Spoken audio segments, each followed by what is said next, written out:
Hello, everybody.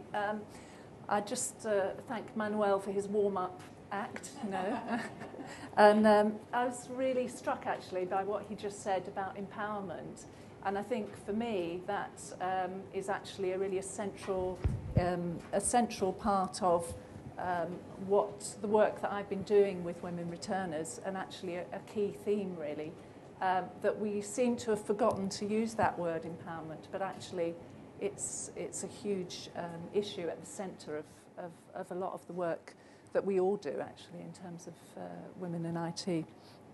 Can you hear me, actually? I'll just move my microphone a bit.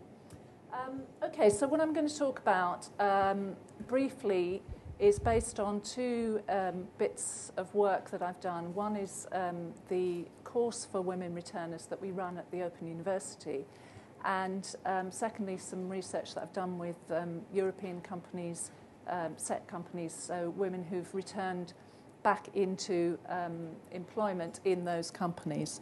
And I think the issue of women returners actually also encapsulate some of the issues we've been talking about these last couple of days. So issues to do with employment, issues to do with training, education. So in some ways, I see some of all of these debates coming together when we look at women in this particular stage of the life cycle. So the first thing I want to say, it's not just about babies. A lot of the time when people talk about career breaks, that's exactly the stereotype that we have in mind. And of course, a lot of women do leave when they have a baby and start a family, and this is a trajectory that's well known. But it's not the only reason, and it's a very simplistic view of the situation. So career breaks can be planned. Some of them are planned, some of them are not. Career breaks are also often don't happen when women have their first baby, but it's often a second child, or when the children reach school age, or when there's some kind of crisis that means that they can no longer manage their working life and childcare commitments. There are also issues of elder care, which again we've touched on in the last couple of days. Those women who care for elderly relatives, parents and so on, and the so-called sandwich generation. But then things to do which are not to do with caring, so things like redundancies, end of contract, particularly in the IT sector. Another reason for career breaks is often the relocation of a partner. So women move when their partner or husband gets a job somewhere else, and they then are out of the kind of employment trajectory. And then there are reasons for studying, travelling, volunteering, just a range of other reasons why women find themselves outside of paid work. And it's often a complex interaction between push factors and pull factors. That's Sylvia Hewlett talks about that. So it's not just there are things that push them out of jobs, so it's a career not being satisfying, as well as pull factors of the domestic and other variety. And just as there are different types of career breaks, there are different types of returners as well. So we have the classic maternity leave, leaving a company and coming back. So that was something I think Judith and Christina talked about, the organisational returners, those coming back into the same employer. There are those that leave employers with no particular plan about how they're going to get back in or where they're going to get back in. And there are career changes or new entrants, and that was, Gerard talked about that yesterday, about women coming in from other types of employment or coming in for the first time. And then another group is migrants, again, those who move for their own occupations, but also who move for work that a partner is doing. And they are often, when they're trying to return, they have added issues to do with language problems, lack of social and family networks and so on. So again, there's another kind of dimension to that. And so the needs of returners are very complex, and they depend on a lot of different variables wherever they happen to be in their life cycle or their careers. I'll talk just very briefly about this, the first group, this women returning to the same employer. And this is based on some of the work that I did with European companies in a project called WIST, Women in Science and Technology.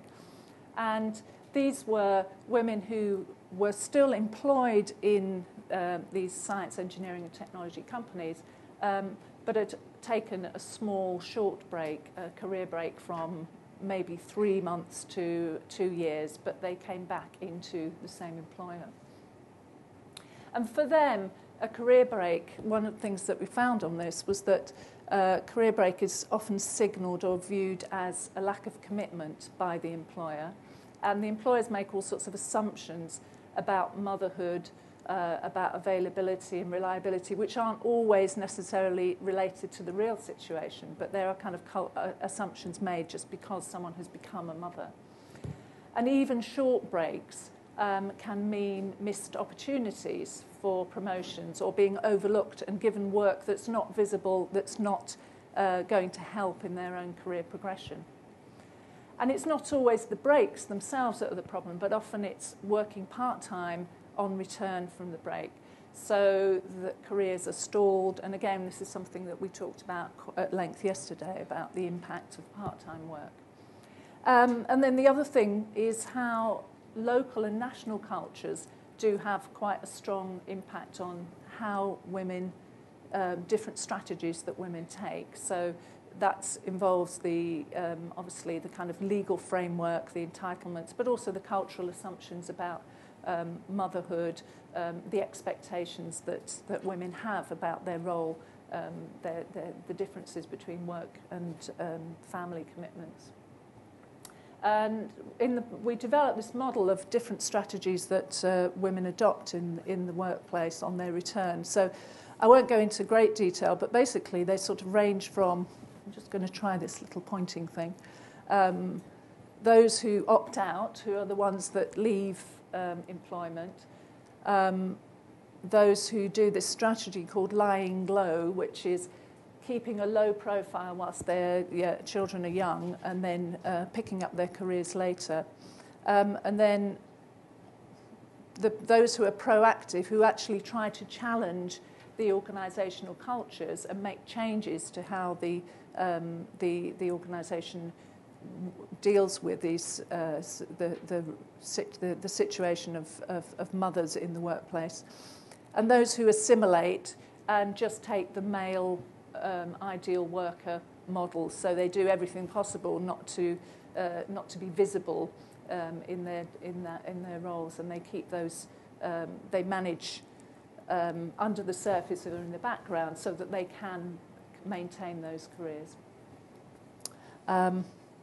Okay, I won't talk very much more about this particular piece of research, but if people are interested, I can let you have more details.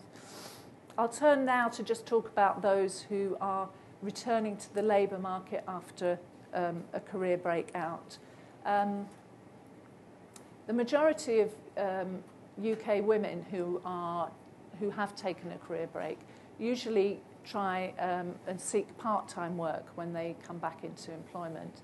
I know this is a different picture to Spain, where part-time employment isn't really as much an option for women. But in the UK, a large proportion of women come back into part-time work.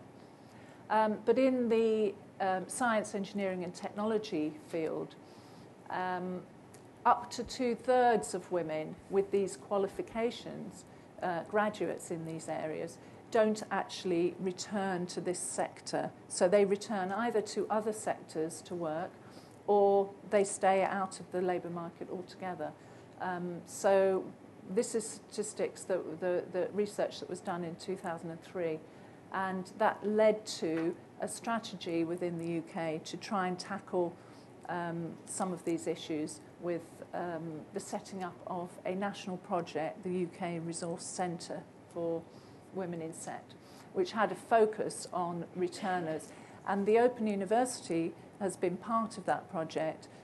We set up an online course specifically to support women returners coming back into these areas of work.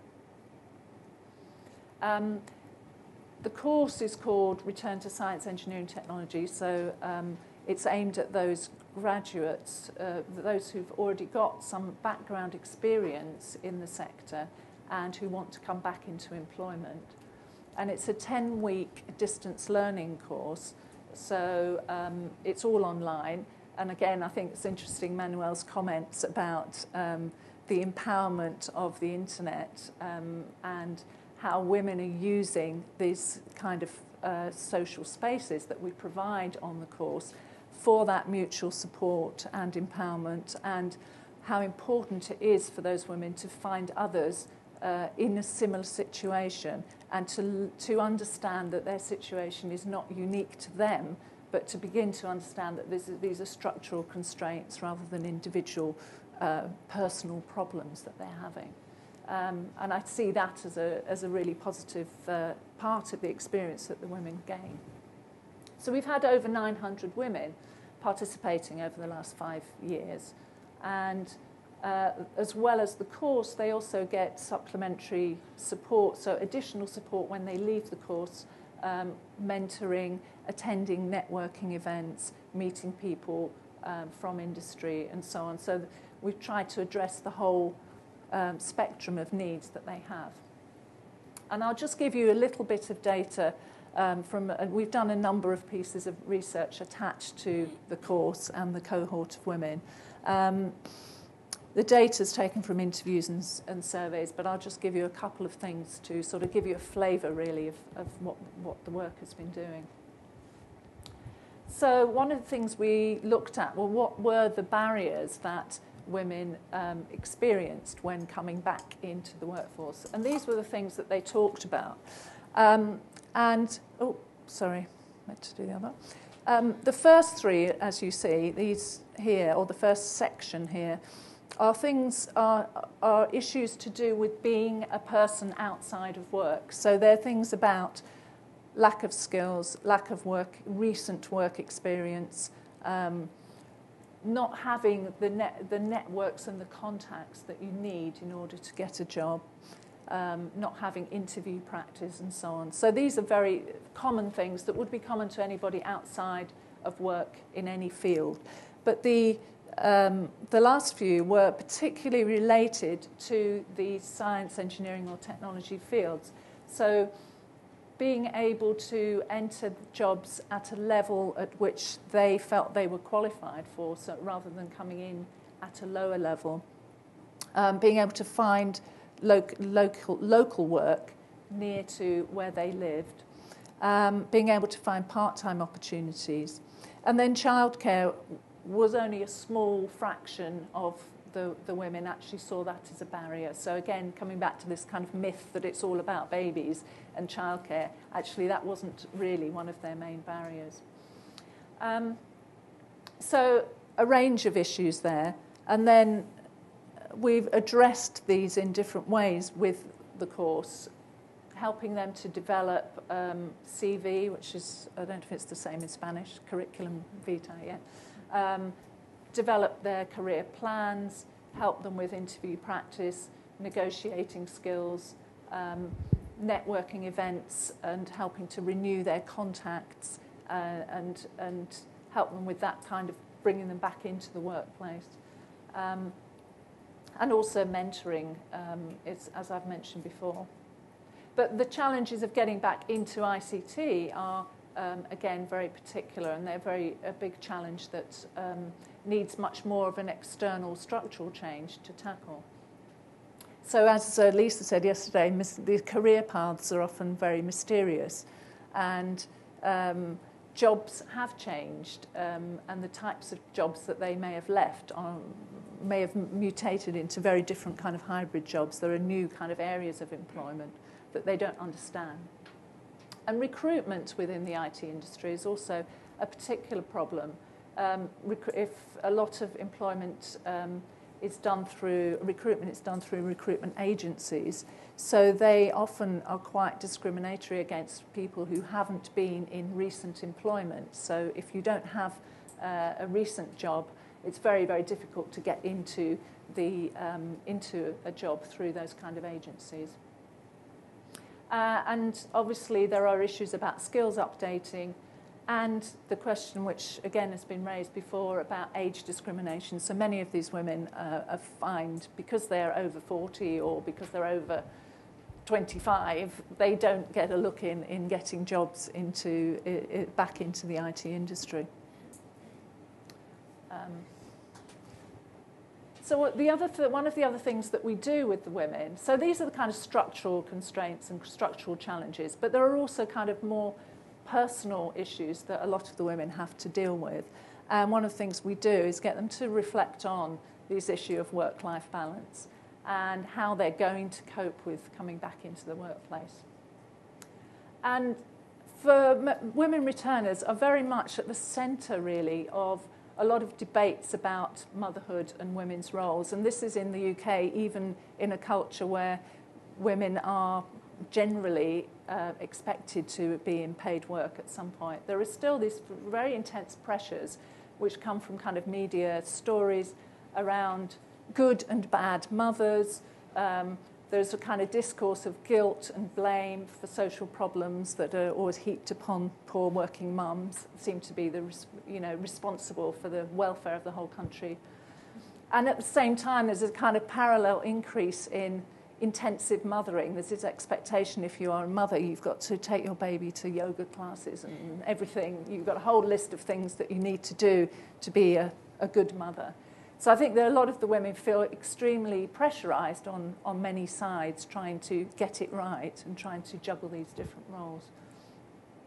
And they're, as I explained before, they're very much looking at their experiences as a personal choice, whereas actually they begin to understand that their choices are very constrained. They're constrained by the practical situation, but they're also constrained by their own attitudes and by the expectations of people around them. And so the choice is never a kind of free and open thing for them. And I'm just going to give you a couple of quotes from some of the women just to sort of illustrate these kind of dilemmas. So this is the kind of crisis of confidence. This woman says, I personally found it affected my confidence. So when I started thinking about coming back to work and started talking to people about jobs, you have that, am I still good at my job? Can I still do this? Will people still remember me?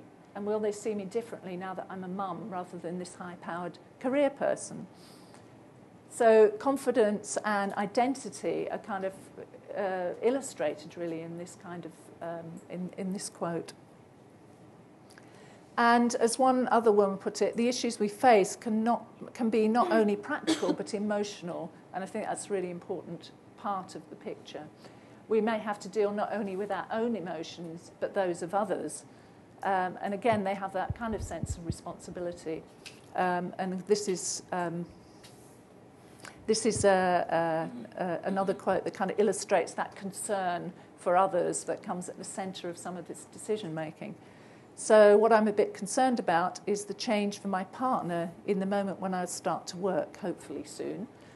For nearly 4 years, we're living the classic roles of mother in the kitchen and father earns the money, which was absolutely all right for me, especially because of my partner's very long working days. He absolutely supports me. Well, good. We're glad to hear that. In going back to work, but I think he's still not prepared for the change that necessarily needs to be done. And I think that's really, I find this very interesting because again it raises what, Angela, you were talking about that we can't see this in isolation from the wider gender roles and gender issues in society, and that for this woman, she's actually having to then demand changes in the people around her in order for her to go back into employment. And she's kind of, in a way, protecting him from having to deal with these problems himself. And I wanted to just finish up with a case study, if you like, just a story of one of the women, which kind of illustrates some of the things we've been talking about the last couple of days about the life cycle and the different parts, different times in life that many of these issues are encountered. So it isn't a one-off situation. It's something that comes through in different stages of lives. So this woman I won't read it all out, but I'll just note the kind of highlight the points that are highlighted here. So she returned to study and got a job as a software engineer in her late 20s. And after 3 years, she was made redundant. So she's kind of hit that career break as a forced career break at that point. And she wasn't alone in this, but she made her feel very out of control, and it had that kind of emotional impact on her. And after a few months' employment, she found some short-term contracts and contract jobs, 2 further contract jobs. And this is obviously relates to the kind of whole nature of ICT work and the way that is often quite unstable and can be short-term contracts, and what that kind of impact of that can have. So she then goes on to reflect that she was actually then became very scared of having another job where she would be made redundant again. So she was frightened by the experience. It upset her. And I think that's, again, it's not unique to women. Men probably, will have those experiences too. But I think, again, it's understanding the emotional impact of working in that kind of environment is quite important. She then got a permanent job, but was only there for a year, and then she had children. So she then took a 6-year career break. And during that time, she studied again. So again, we're coming into the kind of skills and training issues coming back here. And she completed this master's in internet systems development, so updating her skills in kind of new knowledge, and then started searching for a job. And again, she's only found some kind of short part-time employment. And she says, finally, at the end, she says, I feel frustrated that there do not seem to be any permanent part-time or at least flexible hours jobs in my chosen field. So she feels, again, very stuck. She's done everything she should have done. She's done her retraining, but she's still in this position where she's not able to find work. So not a very cheerful story, but I think it does illustrate, I don't know actually what's happened to her, and hopefully perhaps she has now. I need to follow that up to see whether she's actually found employment again. But it does illustrate these different points at which these kind of life cycle issues hit. And so I just wanted to finish up with just a little diagram which just gives you that sort of relationship between these different kind of issues that women returners are facing. So returner at the centre, and then issues about skills, gender roles, work culture, professional identity, and they're all kind of encapsulated in that kind of returner experience. And I don't know if this is the beginning of a model, and perhaps an alternative way rather than the life cycle as a linear trajectory, but it was something we were talking about yesterday about trying to create a network model for this kind of problem, and trying to conceptualize it. And that's just my very quick rough sketch to start us off. Okay, that's it. And if you want more information about the courses, you can take a look at our website and you can see much more detail about that. Thank you very much. Thank you.